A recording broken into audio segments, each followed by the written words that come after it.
எல்லாருக்கும் வணக்கங்க. Cook to easy சேனலுக்கு உங்களை அன்புடன் வரவேற்கிறேன். இன்றைக்கி புத்தாண்டுக்காக ஒரு நியூ இயர் கேக் ரெசிபி பார்க்க போகிறோங்க. வாங்க இந்த கேக் செய்கிறதுக்கு என்னென்ன வேணும், எப்படி பண்ணுறதுன்னு பார்க்கலாம். கேக் செய்கிறதுக்கு ஃபஸ்ட்டு வெட் இன்க்ரீடியன்ட்ஸ் ரெடி பண்ணுங்க. அதுக்காக 100 கிராம் அளவுக்கு அன்சால்டட் பட்டர் எடுத்து வச்சுருக்கேன்.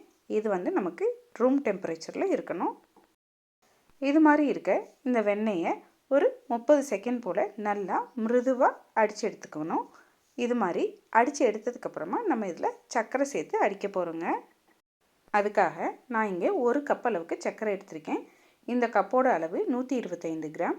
இந்த சர்க்கரையை நம்ம 3 பேட்சஸாக போட்டு வெண்ணெயில் சேர்த்து அடித்து எடுத்துக்க போகிறோம். நீங்கள் இந்த சர்க்கரையை பொடி பண்ணி சேர்த்துக்கிறதுனாலும் சேர்த்துக்கலாம், அது உங்களுடைய விருப்பம். இது மாதிரி சர்க்கரையை போட்டு நல்லா கலந்து விட்டுக்குங்க. சர்க்கரை போட்டு நல்லா கலந்ததுக்கப்புறமாங்க 2 முட்டையை இந்த வெண்ணெய் கலவையில் போட்டு நல்லா அடித்து எடுத்துக்குங்க. வெண்ணெயோட முட்டை நல்லா சேர்ந்து வந்ததுக்கப்புறமா நம்ம இதில் வெண்ணிலா எசன்ஸ் சேர்த்த போகிறோம். அது 1 டீஸ்பூன் அளவுக்கு இந்த வெண்ணெய் கலவையில் சேர்த்து அடிச்சுக்குங்க. இப்போ நம்ம போட்டிருக்க எல்லா பொருட்களும் நல்லா மிக்ஸ் ஆகி வந்ததுக்கப்புறமாங்க கடைசியாக காய்ச்சி ஆற வச்ச பால் 1 டேபிள் ஸ்பூன் இந்த வெண்ணெய் கலவையில் சேர்த்து கலந்து விட்டுக்கிட்டோம்னா நமக்கு வெட் இன்க்ரீடியன்ட்ஸ் ரெடி ஆயிடுச்சுங்க. அவ்வளோதான். இப்போ இதில் நம்ம டைரெக்டாக ட்ரை இன்க்ரீடியன்ட்ஸை சேர்த்து கலக்க போகிறோம்.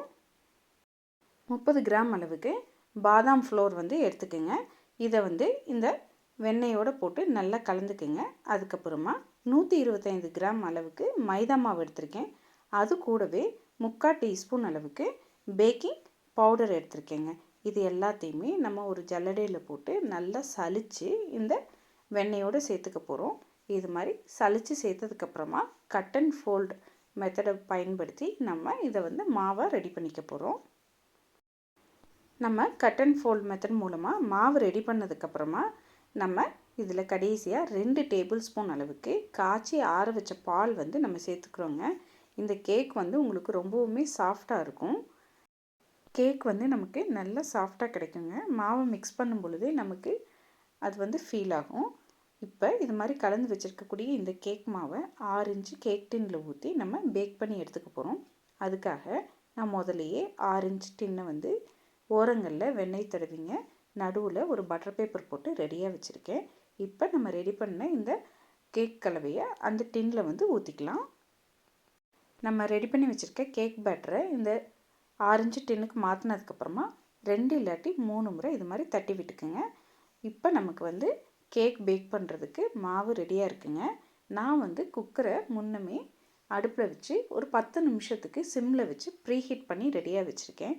இது மாதிரி ரெடியாக இருக்கக்கூடிய இந்த குக்கர்லைங்க ஒரு ஸ்டீல் திருவையை உள்ளே வச்சு அந்த ஸ்டீல் திருவை மேலே நம்மளுடைய கேக் டின் வச்சுருங்க. கேக் டின் குக்கரோட ஓரங்களில் எந்த பக்கமும் தொடாத மாதிரி வச்சுக்குங்க. டின்னை உள்ளே வச்சதுக்கப்புறமா மூடி போட்டு மூடிட்டுங்க. சிம்மில் 15லேருந்து 20 நிமிஷம் போல் விட்டிங்கன்னா நமக்கு கேக் சூப்பராக ரெடியாகி வந்துடும். பாருங்கள், 15 நிமிஷத்துக்கு அப்புறமா நமக்கு கேக்கு எவ்வளவு அழகாக வெந்து வந்திருக்குன்னு. நீங்கள் கேக் வெந்துருச்சான்னு செக் பண்ணுறதுக்கு ஒரு டூத் பிக்கோ ஸ்பூனோ நைஃபோ உள்ளே விட்டு செக் பண்ணிங்கன்னா அது க்ளீனாக வரணுங்க. அப்போ நமக்கு கேக் ரெடி ஆயிடுச்சுன்னு அர்த்தம். இப்போ இந்த கேக்கை உடனே குக்கர்லேருந்து வெளியே எடுத்து வச்சுருங்க. அப்போ இந்த கேக் கூல்டவுன் ஆனதுக்கப்புறமா நம்ம ஐசிங் பண்ணிக்கலாம். நீங்கள் கேக் வெந்ததுக்கப்புறம் கேக்கை குக்கர்லேயே விட்டுட்டிங்கன்னா குக்கர் இருக்கக்கூடிய சூட்டுக்கு கேக் ஓவர் குக் ஆயிருங்க. அப்போ நமக்கு ஒரு கசப்புத்தன்மை வந்துடும் கேக்கில். கேக்கை நல்லா ஆற விடுங்க. கேக் ஆறினதுக்கப்புறமா நான் இதை 2ஆக கட் பண்ணி எடுத்து வச்சுருக்கேங்க. நீங்கள் உங்களுக்கு விருப்பப்பட்டால் 3 ஸ்லைஸாக கூட நீங்கள் கட் பண்ணி எடுத்துக்கலாம். ஃபஸ்ட்டு இந்த கேக்கை நம்ம டீமோல்ட் பண்ணிக்கணும். நீங்கள் கேக் டின்னோட ஓரங்களில் ஒரு கத்தியை வச்சு சுற்றி விட்டுட்டு ஒரு தட்டு வச்சு கவுத்திங்கனாலே கேக் உங்களுக்கு அழகாக வந்துடும். இது மாதிரி வந்த கேக்கை நான் இங்கே 2ஆக கட் பண்ணி வச்சுருக்கேன். இந்த கேக்குக்கு நம்ம க்ரீம் ரெடி பண்ண போகிறோங்க.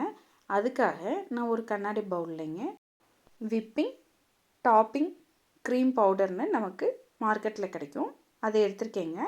இது 100 கிராம் எடுத்துக்கோங்க. இந்த 100 கிராம் அளவில் இந்த விப்பிங் டாப்பிங் பவுடருக்கு 125 கிராமுக்கு பால் காய்ச்சி ஆற வச்ச பாலை வந்து ஊற்றிங்க. ஒரு விஸ்கர் வச்சு கட்டி இல்லாமல் நல்லா கலந்துக்குங்க.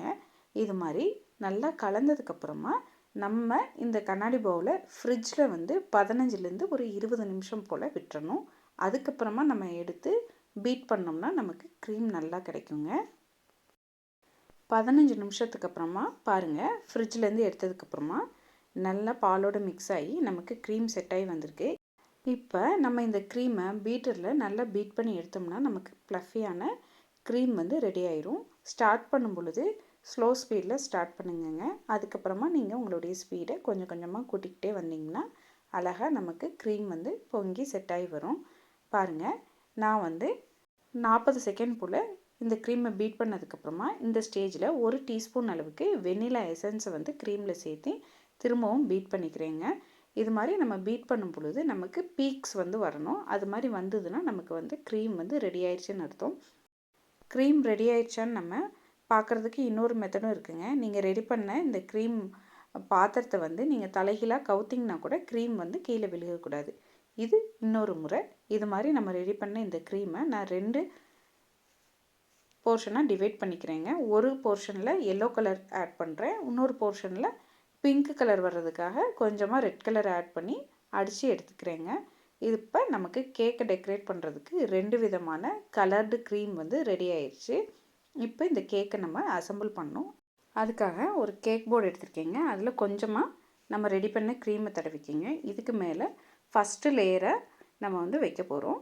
இந்த ஃபஸ்ட் லேயரை வச்சுட்டுங்க, இதுக்கு மேலே வந்து நம்ம சுகர் வாட்டர் வந்து வச்சு இந்த ப்ரெட்டை வந்து நம்ம வந்து நனைக்க போகிறோம். அதுக்காக 1 டேபிள் ஸ்பூன் அளவுக்கு சர்க்கரையை 2 டேபிள் ஸ்பூன் அளவுக்கு தண்ணி விட்டு கரைச்சி வச்சுருக்கேங்க. இப்போ இந்த நம்மளுடைய இந்த கேக் வந்து மொத்தமாக நனைகிற மாதிரி நீங்கள் இந்த சுகர் வாட்டரை அது மேலே விட்டுக்குங்க. அதுக்கப்புறமா நம்ம ரெடி பண்ணி வச்சுருக்கக்கூடிய இந்த க்ரீமை மொத்தமாக அப்ளை பண்ணிக்கிங்க. இது மாதிரி அப்ளை பண்ணதுக்கப்புறமா நம்மளுடைய 2வது லேயரை வந்து வைக்க போகிறோம். நான் வந்து மேல்புறம் வந்து உள்ளே வர்ற மாதிரி திருப்பி வைக்கிறேங்க. திருப்பி வச்சுட்டு செஞ்ச அதே ப்ராசஸ் தாங்க. திரும்பவும் சுகர் வாட்டரில் இந்த ப்ரெட்டை வந்து நம்ம நனைச்சிக்கணும். நல்லா நனைச்சதுக்கப்புறமா திரும்பவும் நம்ம ரெடி பண்ணி வச்சுருக்கக்கூடிய க்ரீமை வந்து வச்சு மேலேயும் ஓரங்கள்லேயும் கவர் பண்ணிக்கணும். இது மாதிரி நம்ம கேக்கை ஓரளவு கவர் பண்ணதுக்கப்புறமாங்க நான் இங்கே ஒரு சின்ன நாசில் வந்து வச்சு பைப்பிங் பேக்கில் நம்ம ரெடி பண்ணி வச்சுருந்த இந்த எல்லோ கலர் க்ரீமை வந்து வச்சுக்கிறேன். நான் பெரிய டிசைனில் எதுவும் போடலைங்க, சும்மா சின்னதாக ஒரு ரவுண்டு வர்ற மாதிரி சுற்றி விட்றேன். இது மாதிரி வந்ததுக்கப்புறமா கடைசியாக சின்ன சின்ன டாட்ஸ் வந்து அந்த கேப்பில் ஃபில் பண்ணுறேன். இங்கே டெக்கரேஷன் வந்து உங்களுடைய கற்பனையை பொறுத்ததுங்க. உங்களுக்கு விருப்பப்பட்ட மாதிரி நீங்கள் இதை டெக்கரேட் பண்ணிக்கலாம். அவ்வளவுதான். இங்கே நம்ம கேக் வந்து சூப்பராக ரெடி ஆயிடுச்சு. வாங்க இந்த கேக்கை கட் பண்ணி பார்க்கலாம் உள்ளே எப்படி இருக்குன்னு. நம்ம இங்கே பயன்படுத்திக்கக்கூடிய இந்த க்ரீம் பவுடர் வந்து யூஸ் பண்ணுறதுனால நமக்கு ஐஸ்கிரீம் ஃப்ளேவர் நல்லாவே கிடைக்குங்க. ஐஸ்கிரீம் வந்து ஒரு லேயர் வச்ச மாதிரி இருக்கும். பாருங்கள், கட் பண்ணி எடுத்தோம்னா சூப்பராக நம்மளுடைய கேக் வந்து ரெடி ஆயிடுச்சு. நடுவுலையும் மேலேயும் நல்லா வீட்டிலையே செஞ்ச ஃப்ரெஷ் க்ரீம் வச்சுருக்கோம். அதோட நல்லா வெண்ணெய் போட்டு இந்த கேக் செஞ்சுருக்கறனால சூப்பர் சாஃப்டாக நமக்கு இந்த கேக் கிடைக்கும். அந்த சாஃப்ட் கேக்கை திரும்பவும் நம்ம சர்க்கரை தண்ணியில் நனைய விட்டுருக்கோம். அதனால் நம்ம கேக்கு அட்டகாசமான சுவையில் இருக்குங்க. உங்ககிட்ட கேக் வந்து பீட் பண்ணுறதுக்கு பீட்டர் இல்லைன்னா நீங்கள் வெண்ணெயை வந்து ஒரு 2 இல்லாட்டி 3 நிமிஷம் நல்லா ஒரு விஸ்கர் வச்சு அடிச்சிட்டு கூட நீங்கள் வந்து செய்யலாங்க. கேக் வந்து சூப்பராக இருக்கும், உங்களுக்கு நல்லா சாஃப்டாக கிடைக்கும். வெண்ணெயோட சாஃப்ட்னஸ் வந்து கேக்கில் நம்ம வந்து ஃபீல் பண்ணலாங்க. அவ்வளோதான், நம்மளுடைய புத்தாண்டு கேக் சூப்பராக ரெடி ஆயிடுச்சு. நீங்களும் இதே அளவுகளோட வீட்டில் ஒரு முறை இந்த கேக் ரெசிபியை செஞ்சு பாருங்கள். உங்களுக்கு இந்த கேக் ரெசிபி பிடித்திருந்தால் குக் டு ஈஸி சேனலை லைக் பண்ணுங்கள், ஷேர் பண்ணுங்கள், கமெண்ட் பண்ணுங்கள். மறக்காமல் சப்ஸ்கிரைப் பண்ணிக்கோங்க. அனைவருக்கும் இனிய புத்தாண்டு நல்வாழ்த்துக்கள். வணக்கங்க.